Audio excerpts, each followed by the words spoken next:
আমাকে দেখতে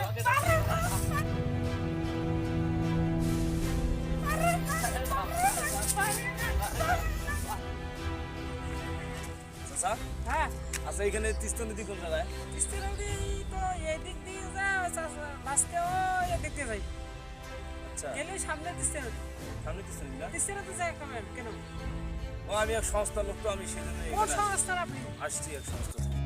আরে তিস্তা নদী, তুই আমাকে একবারে সর্বনাশ করে দিলি রে।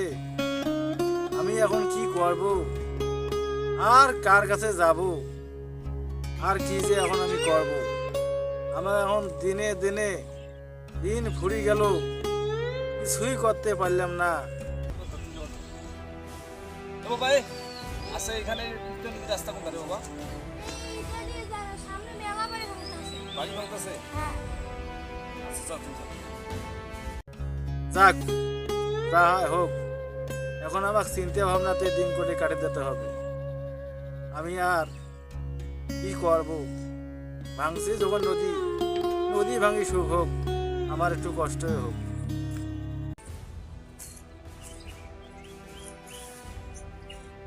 এখানে তো চারিদিকে শুধু ফসল আর ফসল, এত সুন্দর জমি, এখানে দিকে বাড়ি ভাঙতেছে।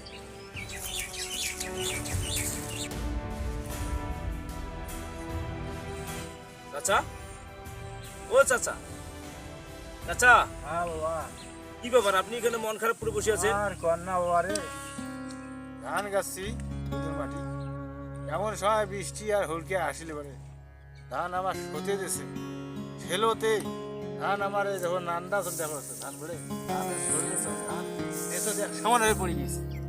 আমি খামো কি, আমার বউ ছাওয়া নিয়ে বাঁচামো কি, আমি তার চিন্তায় পরিবেশ করে গেছি। কি করবো এখন? তো চাচা আমি তো এক সংস্থা থেকে এসেছি। সমস্যা হ্যাঁ সমস্যা হবে কি বাবা, আমি তো বোঝুম না। সংস্থা বুঝলেন না?